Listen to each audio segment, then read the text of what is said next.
Let's create a better fandom. At times we take a serious note because we need to reflect on who we are and what we are doing. And by doing so, I hope that we can expand our horizons and make things better for the next generation of steampunks. Do you think harassment at conventions happens? Yeah, I think harassment happens a lot at conventions, unfortunately, just because it's so big, so many security, you can't really find everything. At one time when I was at a convention, I actually had a guy flip my skirt.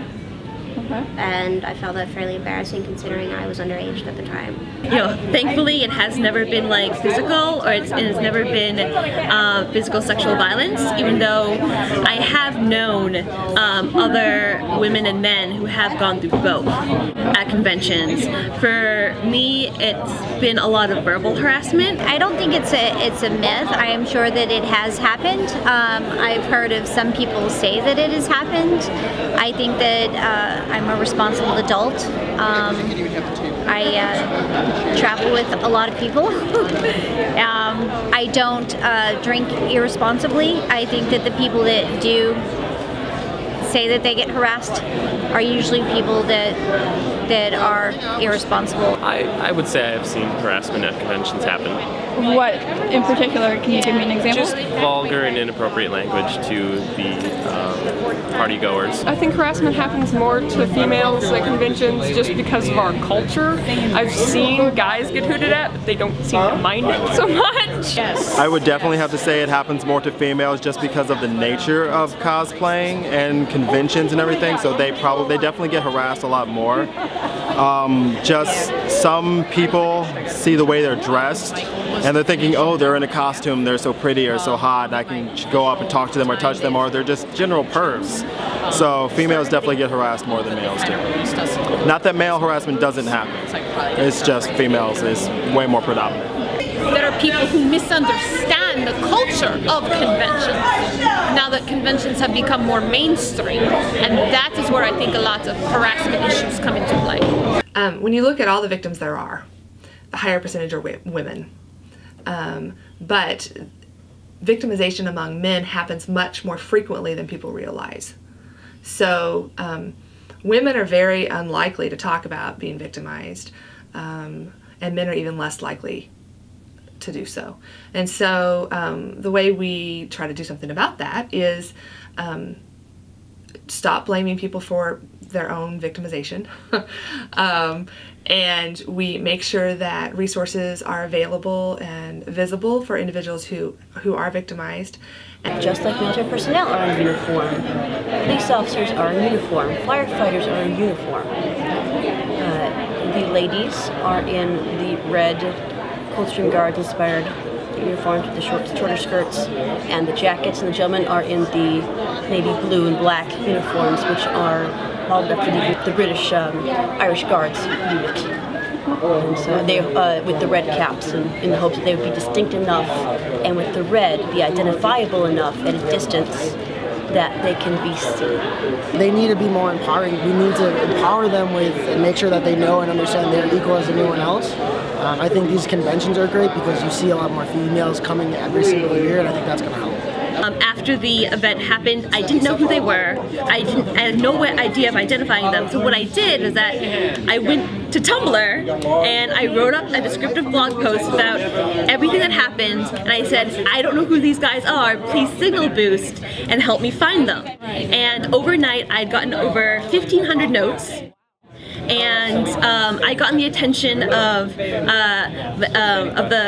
New York Comic Con show manager, Lance Fensterman, and he actually personally apologized. With social media the way it is now, there's a lot more accountability when it comes to harassment.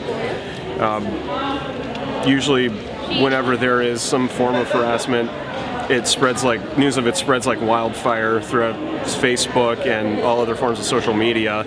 And usually whoever's responsible for it is found out and, well, I guess you could say, brought to justice rather quickly. Personally, I think that's acting as sort of a deterrent. One way to for the industry to be an active bystander would be to publicize their anti-harassment policies and make sure they're being very active whenever people sign up for the conference or when they walk into the facility, that they clearly state, these are examples of harassment, they're not allowed here. We do not have a blanket statement of zero tolerance. Zero tolerance actually is very limiting and does not allow many times for the whole story or allow for amenable resolution. It can very easily turn something that is a he said, she said issue into, we have zero tolerance, we cannot investigate this further, we'll have to dismiss you both, I'm sorry. When I see it happening, to make sure that the person is actually being harassed and it's not in, some sort of fun game or jest or anything.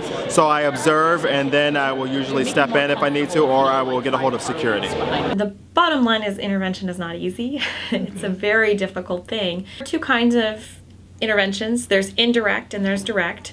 When you do indirect, it's always to the other bystanders that are around you, so it's bystander to bystander. But it's really important to find an ally and someone who feels the same way. So engaging allies is another way. So find people who are on your side.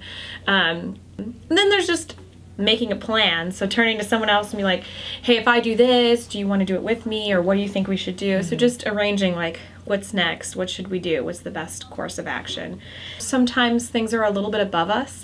So we may have to involve authorities, or we may have to involve someone we want to have like a good direct conversation with that person, but we need like help on how to do that or how to confront someone. So sometimes we just need support. Direct is always bystander to the offender, so the person causing the problem.